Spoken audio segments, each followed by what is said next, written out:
Good morning! Yan, good morning kadayo from dito sa may UP Campus. So, yun, ito yung UP Campus kadayo. Ito yung tinatawag nilang Davison Road. So, ito yung bagong daan dito na ginawa. Patungo to ng sports complex. So, dito yung DSWD at dito yung rehab sa Davao City. So, public rehab to yata sa government. So, yun, dito tayo para mag-jogging tayo. Morning. So yun, naalamin itong mag-jogging dito pag once na morning kasi malawak tong kalsada na to. Yan, tingnan nyo. At ito yung UP Campus na. Patungo tayo doon kadayo kaya ating sigo. Yan, kung bibidayo almost mga 2 kilometers to ating lalakarin patungo doon sa may UP. Kasi ate lang pipupuntahan yung puntahan natin yung nai-request sa akin na ipa-update yung aqua ka department sa sports complex yung swimming pool area na lagyan ba na ng dingding na yung bubong. So tingnan natin mamaya kasi patungo tayo doon. Ito yung street na patungo doon sa may UP sa may sports complex. So almost mga 2 kilometers din nating lalakarin. Medyo pakyat konti patungo sa sports complex. At maganda dito kasi yun, tingnan nyo kasi ang yung paligid mga coconut tree. Yan, coconut tree ito nga side. Dami kasi itong magawing mga dito kadayo dito nga area na to sa Bagao Zero. Daming mga gagawing mga government offices. So hindi pa lang may vlog natin dyan yung yung hospital pero hindi pa na simulan. Gabi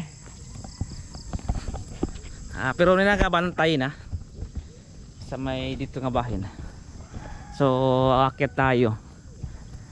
So ditong area itong kasada na to magkabilaan 3 lane, isa, 2, 3 sa kabila din, din. Diyan banda yung dome sa mga estudyante ng mga UP kasi ito UP na to nga bahin itong area. Pero may mga tao dito nagapuyo, stay or dito sila dito ilang tirahan.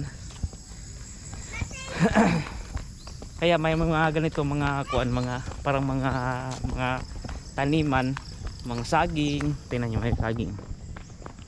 Yan, may durian pa yan to. Taas ang durian, native durian yata nan. Ito nga side, dami pang mga bahay-bahay dyan. Lakad-lakad lang tayo. Yun. Logi! Ano chicken? Kabala? Sino na yun? May mga bahay-bahay sa kagilid. Yan. Ito pa yung side. May pa dito. May tindahan pa.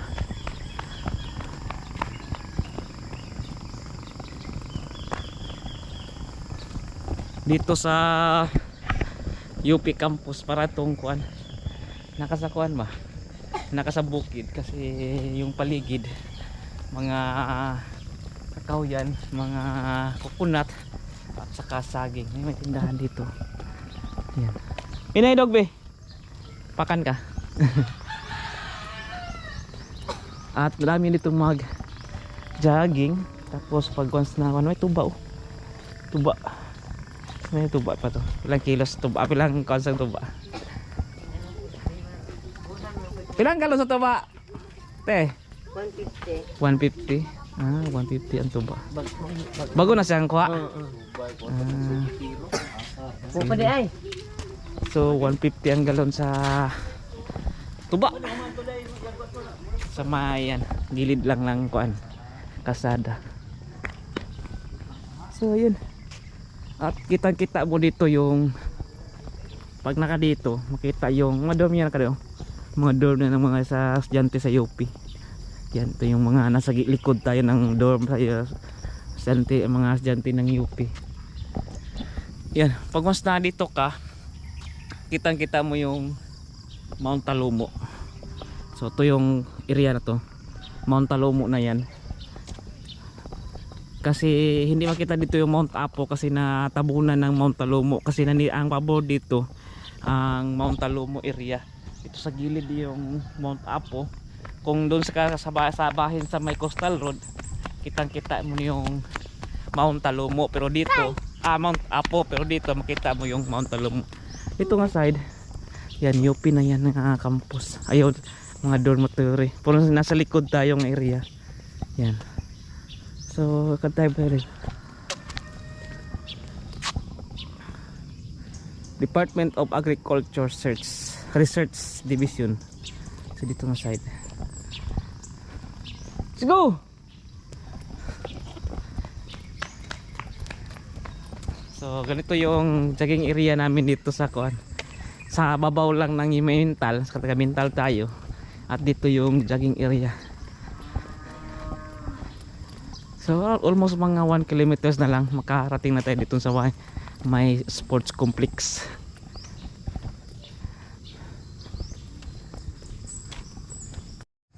So yan, ito tayo sa may malapit na tayo sa may sports complex Kadayo.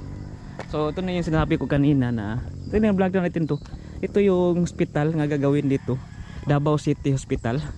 Yan, so almost 3 hectares daw to nga nakapins na para patungo ito yung gagawin ng hospital ito nga site. So for Davao nga hospital. So dito sa may Bagok Zero din sa may UP. So malapit na tayo sa may kuan, may sports complex. Makita na dito nga yung kuan, swimming pool area. So yun, lakad tayo punta doon. So yan lang kayo, dito tayo sa may sports complex na. So bawal lang tayo magpunta dyan ng mga area dyan, yung mga ganyan, kasi mapagalitan tayo sa may mga kuan, may nagagwadya ito nagabantay kasi. Tapos yun, dati na vlog tayo, pumunta tayo dyan sa area, so sila yung napagalitan, kaya dito lang tayo sa may kuan na, sa may kasada. So pwede naman dito sa kasada, ito yung open naman nga kasada. Tapos ito yung sinasabi sa ating subscriber na ito yung swimming pool. So sa ngayon wala pang bubong, pero meron ng mga trusses yata tawag dyan. So kompleto ng mga trusses. So papabubong lang yata. So may mga tao pa dyan, may mga trabahante pa dyan nagatrabaho. So ngayon lang kasi morning, kaya hindi pa, parang wala pang nagatrabaho kasi morning pa. So dito, yan, so ito yung sports complex na bago lang ganap yung Dabra dyan, banda yung na vlog natin. So sa ngayon sarado na naman kasi for construction. So dito lang tayo kasi baka mapagalitan tayo kasi dati nagsabi yung security na bawal talaga yung mag-vlog dito, kaya lang dito tayo lang sa may kalsada. So pwede naman yata dito kasi hindi naman tayo pumasok dyan sa may construction mismo. Kaya dati pumasok tayo sa mga construction mismo, kaya napagalitan yung mga security dyan. So dito lang tayo sa may public, dito yung may kalsada, daan naman to. Patungo to ng Pinto, or tawag patungo ng bypass road, patungo ng Torel, then pwede din dito sa side, sa left nga right nga side patungo na ng Kalinan. So dito yan, so ito yung sinasabi nga tatlong swimming pool to, isang diving area, isa yung malaking pool, at saka ito yung isang conditioning pool. Dito banda yung conditioning pool. So sa ngayon puno na yung trusses, pero wala pang bubong. So yun, bubong na lang kulang ito. So laki-laki itong indoor aqua swimming pool. So yun, kitang-kita dito yung Talumo, Mount Talumo, at ang likod nito yung Mount Apo. So yun, so busy dito. So Dito tayo. At yan. Ito na busy natin ng pagdabra. So ngayon ang extension naman sila dito para mapul na yan kuan may mga pundasyon naman yan. Ito nga side para malagyan na naman ng itong ganito. Yan, ganyan. So, yun. Dito pwede tayo maglakad yan. Tara, let's go, be. Lakad tayo, be. Lakad tayo. Huli. Labay kong dako na ba to? Ha? Labay kong dako na ba to? Pwede na ka magdagan. Ayan ba na yung motor? Na yung motor.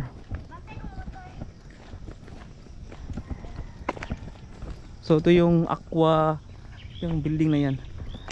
So dito tayo. Kaya yung glass, be. Ha? Glass. Sunglass. Ano ko? So, init na. Init na dyan. Yan. Kitang kita dito yun. Nag-extension na naman sila. Ito na yung parang bakuran dito nga side. Archery. At yan. Natrabaho sila dito. Dito kita niyo yung ano. Yan.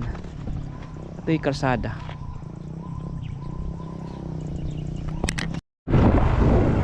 So yan kanayo. Pababa tayo. At ipapasyal ko kayo dito sa mga UP campus talaga. Yung mga eskwelahan talaga. At dito tayo dadaan. So dati kanina doon tayo dumuduan sa Picas kabilang side. So ngayon dito na tayo. So ito na yung UP Road. So tawag ito Bagubo Road. So dito tayo papunta.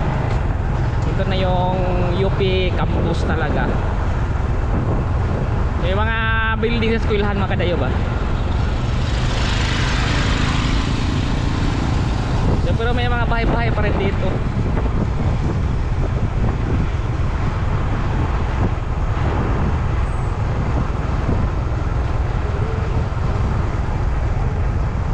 So ito isa pang dito, isang building dito. Yan, tawag dito kuan. Anong tawag dito? CSM, yan, CSM. So isa sa mga campus, then pababa na naman tayo.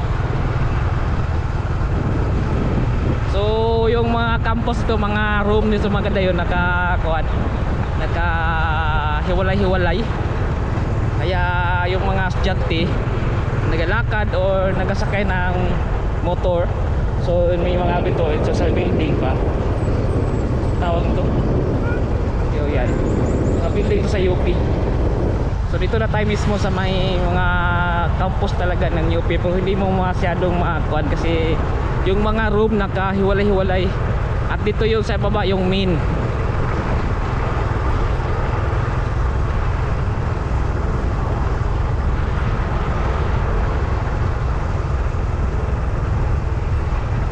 At napaligiran ng mga yun, mga coconut. Yan.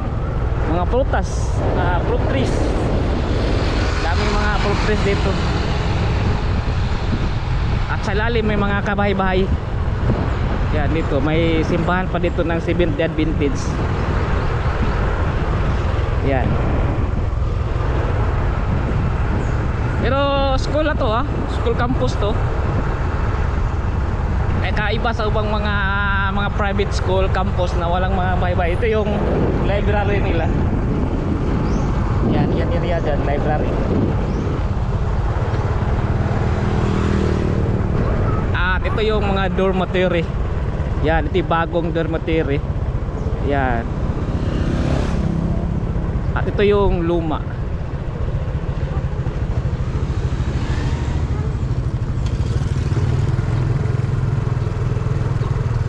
Dito natin sa may main, ito na yung dito nga sa yan. Ito yung main campus nila. So, bawal natin pumasok dyan kasi may gwardyang nakabantay yan. Football field. At yun.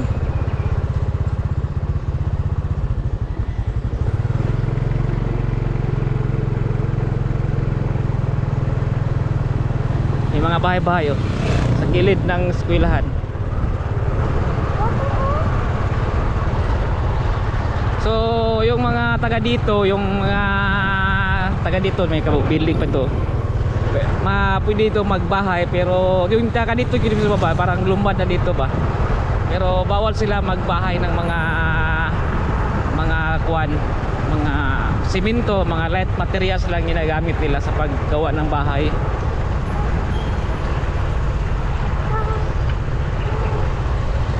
So dito tayo kasi pababa na to, patungo na to ng Mintal. Yan, mga bahay-bahay ka din. Yan, sa gilid.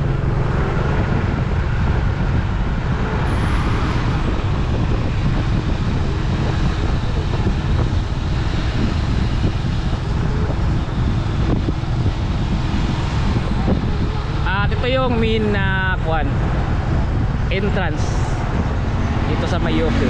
Yan, dito nga sa side, papasok na yan dito nga area. Yan, ito yung main road.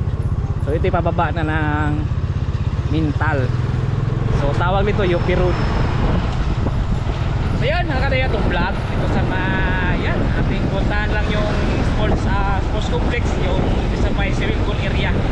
Kasi naiman kuha sa atin request at saka sabay jogging na rin kasi morning pa ngayon. Yun, ipasyal din kayo sa may UP Campus Facebook.